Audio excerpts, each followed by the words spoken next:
hope all are doing safe at home. In the previous videos, we learned about the basic organizations, basic parts of computer system. We learned about different applications, we learned about different softwares, etc.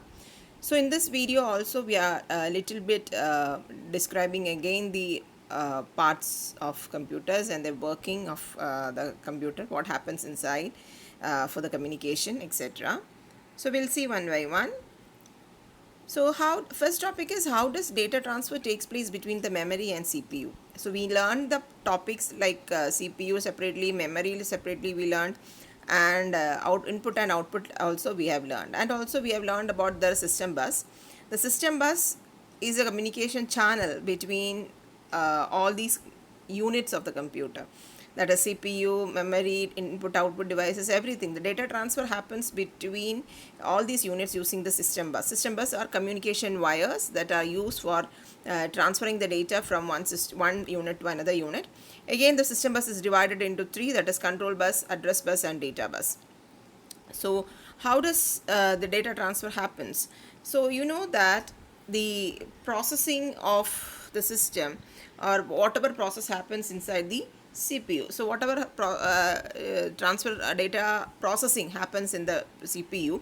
So CPU needs the data to be taken from the memory for execution, or from input output device for execution.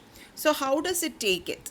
So when CPU needs the needs some data for processing, it will ask the control bus. So it will ask the control bus. Control bus is a communication channel through which control signals are being passed. CPU will ask the control bus to make this address bus and data bus free such that CPU can access these two for the data transfer. So CPU will ask the control bus to set the address bus and data bus for CPU to access.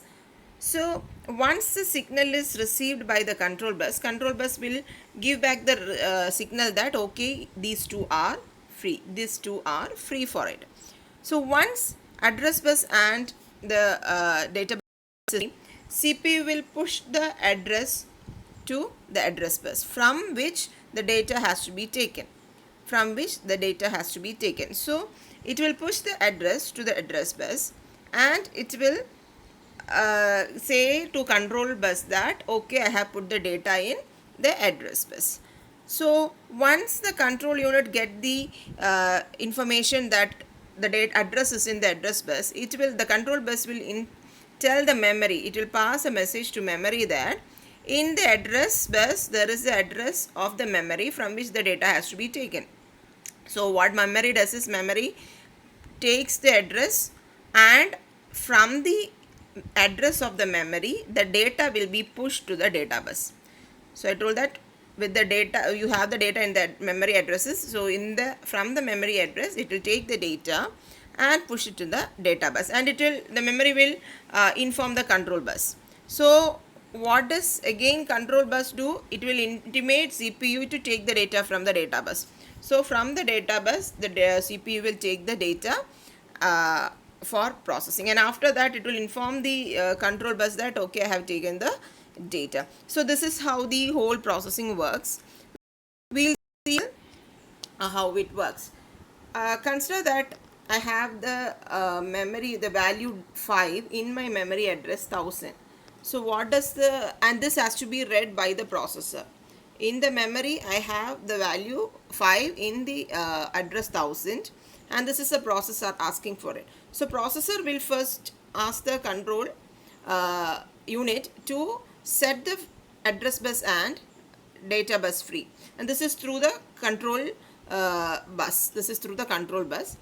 And once control control unit gets the information that processor wants the data from memory, it will set the address bus and data bus free and tell the processor in turn to set the data, both these free.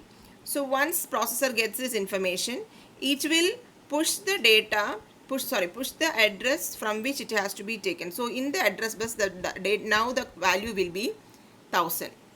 Okay, 1000 will be the value now in the address bus. So and after pushing it, it will inform the control bus it will inform the control unit that I have pushed the memory. So on that time, the control unit will tell the memory that one address is there in the address bus, you have to provide the data for that address.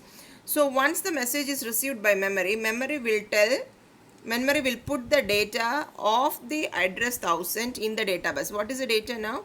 It is 5. 5 is now in the database. After that, it will inform the control unit that I have put the data. Once this is received, control unit tells the processor that data is now in the database. So the processor will read this 5 value for operation and tell the control unit that okay, I have used, now you can set address and database free. So this is how the process goes on. And these are the theoretical explanations for what are the bus, it's they are the connecting wires, just an explanation or theoretical explanation of what we have explained till now. So you can read on about the control bus, etc., and the process is also explained. So now coming to the topic microprocessor, we know a processor CPU with different units and all.